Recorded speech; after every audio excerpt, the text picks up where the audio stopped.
Hai, apa kabar kamu yang ada di situ? Terima kasih buat kamu yang sudah ngeklik video ini. Selamat datang di channelnya si Jisan di Latin. Kasus yang kali ini kita akan bahas di Indonesia juga banyak sebenarnya, apalagi video-video viral yang biasanya muncul kayak istri sah melabrak sang pelakor atau apa segala macam. Bahkan mereka viralin. Yes, kita akan bicara mengenai cinta segitiga. Pernahkah kalian punya pengalaman ada di sebuah hubungan yang kayak triangle, kalian mungkin jadi orang yang tersakiti atau yang diselingkuhi, atau kalian justru yang jadi pelakornya, atau kalian yang justru yang ada di tengah-tengah dan kemudian kalian berselingkuh. Well, kalau bicara mengenai hal seperti itu keadaannya memang sangat sulit kan. Terus kemudian semuanya jadi semakin rumit kan. Dan bisa dipastikan pasti ada salah satu pihak yang tersakiti atau bahkan ketiga-tiganya itu bisa saja sakit hati.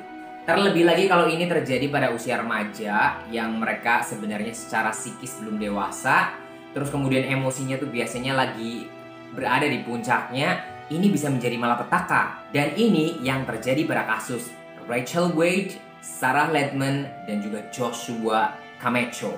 Jadi ceritanya Joshua ini putus dengan Rachel, terus kemudian berpacaran dengan Sarah. Tapi Rachel ini tidak pernah sama sekali kayak mengiyakan kalau mereka putus. Dan ini yang membuat Sarah marah. Dan ini membuat Sarah akhirnya melakukan tindakan nyata. Dari yang pertama cuma peringatan, terus kemudian jadi ancaman, terus kemudian jadi pertikaian yang akhirnya yang satu harus meregang nyawa dan yang lainnya harus dipenjara dalam waktu yang sangat lama.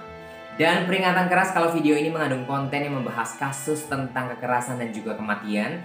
Jadi buat kalian yang merasa kayak you cannot handle that, well, kalian belum terlambat karena kalian tahu di mana harus keluar dari video ini kan? Di pojok kanan atas. Tapi buat kalian yang siap, let's dive in.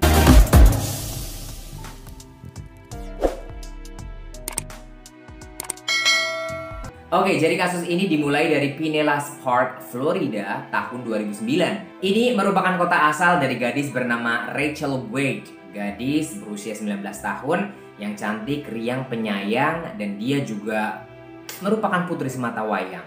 Ketika masih sekolah, Rachel juga dikenal sebagai anak yang super aktif. Dia mengikuti segala macam ekstrakurikuler, dan dia juga termasuk siswi yang sangat cerdas. Intinya kayak punya masa depan yang luar biasa cerah. Tapi sayangnya ketika di usianya 15 tahun dia sudah mulai kayak salah pergaulan, terus kemudian dia akhirnya dikeluarkan dari sekolah.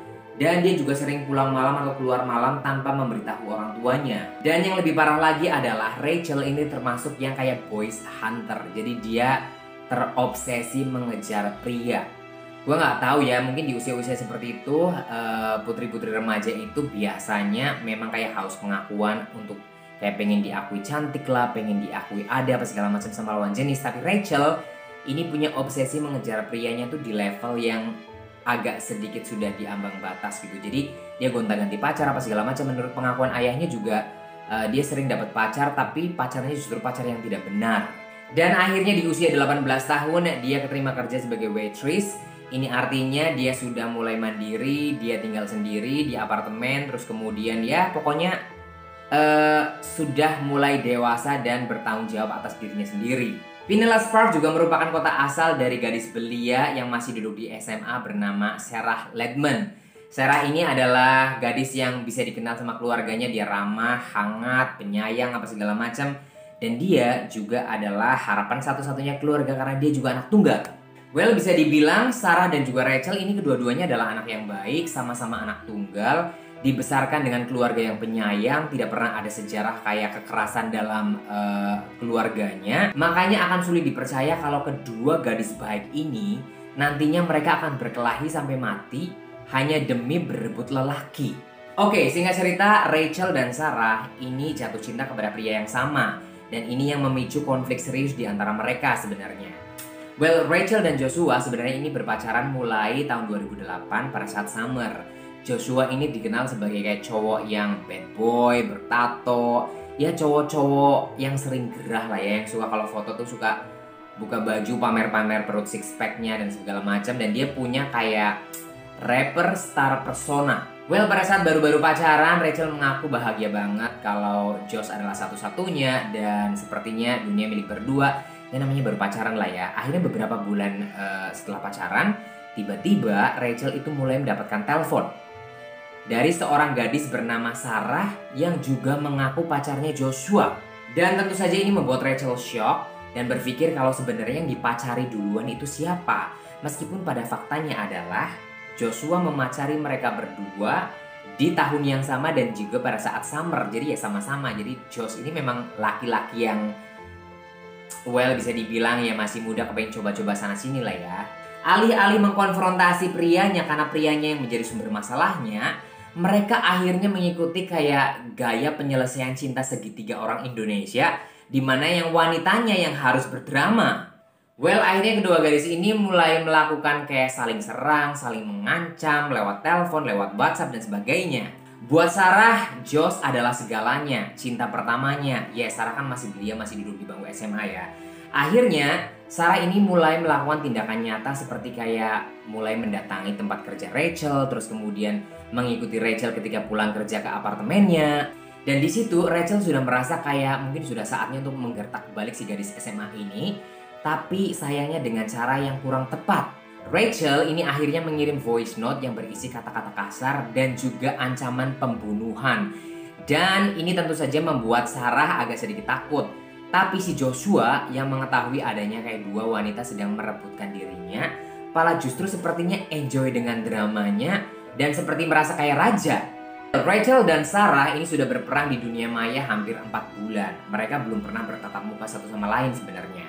Tapi pada tanggal 14 April 2009, ini adalah perang hidup dan mati. Di hari itu Sarah sangat depresi. Dia menangis seharian di sekolah. Dia tidak mengerti dengan sikap Joshua yang kenapa membiarkan Sarah harus bertengkar dengan Rachel. Bahkan sepertinya kayak tidak peduli. Terus kemudian tidak kunjung untuk memutuskan salah satu gadis itu juga. Jadi akhirnya membuat Sarah tuh kayaknya Joshua sudah sama sekali tidak peduli dengan keadaan itu. Teman-temannya Sarah juga sudah menasihati kalau please tinggalkan aja Joshua, dia itu nggak worth it lah, nggak layak untuk dipertahankan, membuang energi dan segala macam. Tapi pada saat itu Sarah memang belum siap untuk putus. Akhirnya di sore itu Sarah akhirnya berani melabrak Rachel di apartemennya.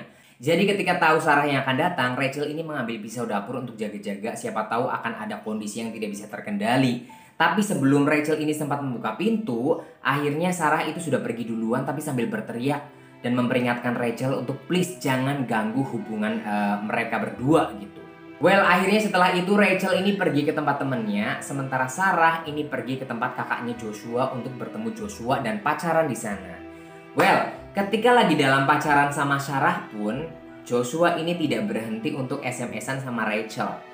Benar-benar kayak gimana ya, Joshua itu benar-benar laki-laki yang tidak peduli perasaan wanita lah pokoknya. Tapi kali ini SMS-nya tuh bukan manja-manjaan atau cinta-cintaan, tapi kali ini Rachel itu WhatsApp-nya adalah menyuruh Joshua untuk putus dengan Sarah. Tapi jawaban Joshua apa?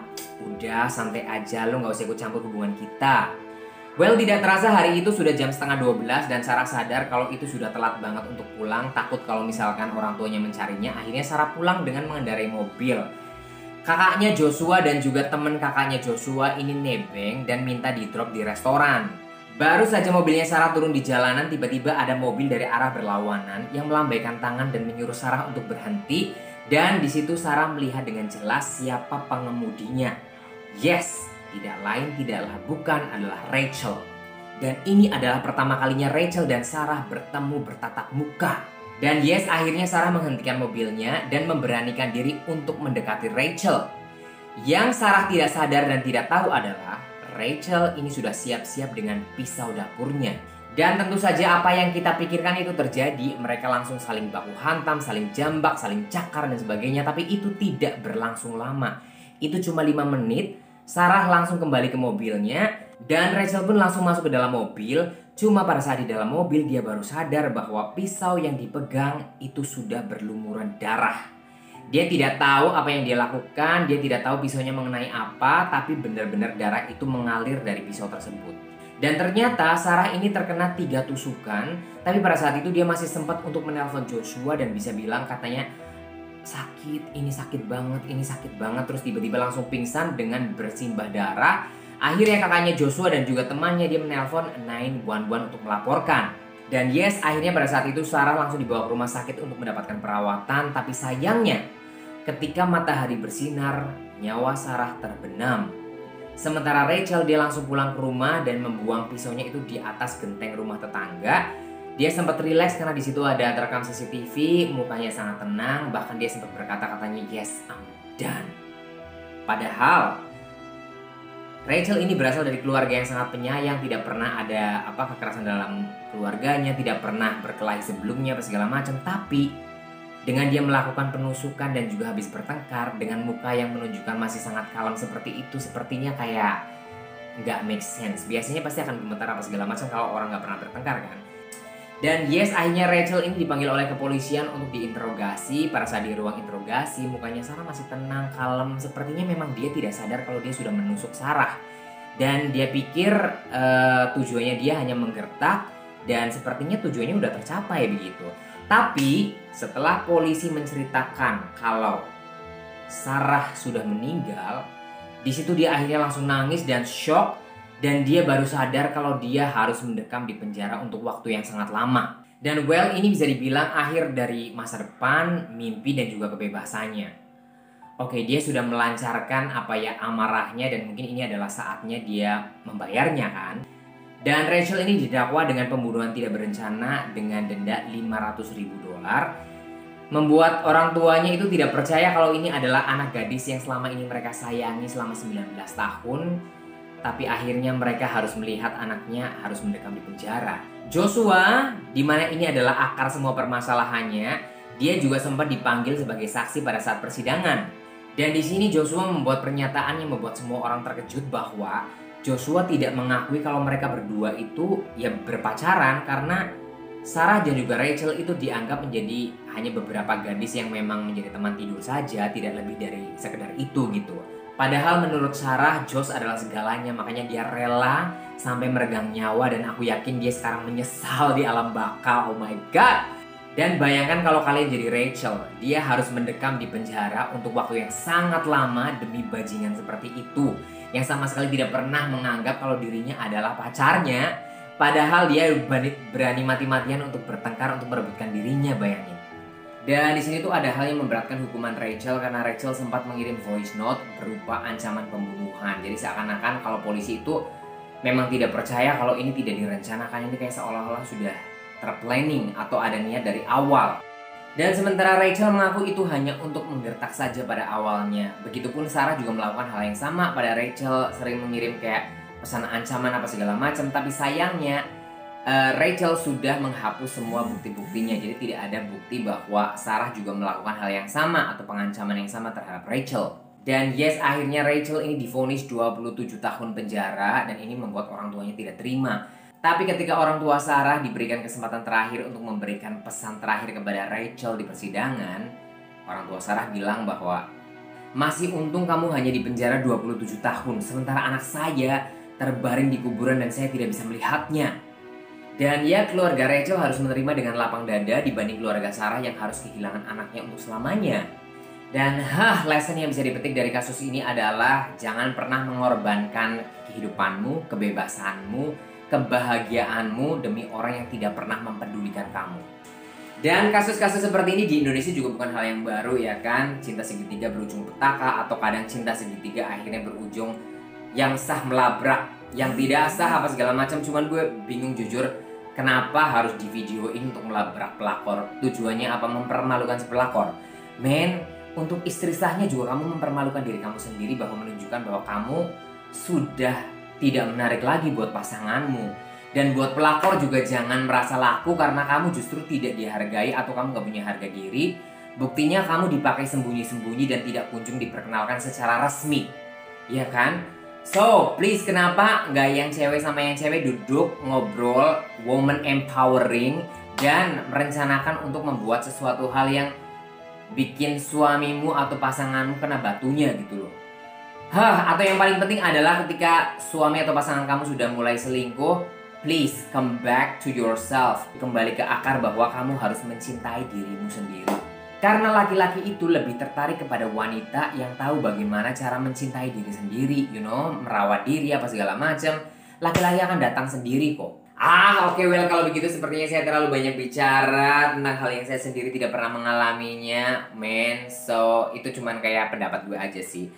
Kalau begitu terima kasih buat kalian yang sudah nonton video ini. Jangan lupa, jangan malu untuk komen di bawah, subscribe, like kalau perlu, atau kalau mau juga di-share juga boleh ya. Monggo silahkan. Terima kasih.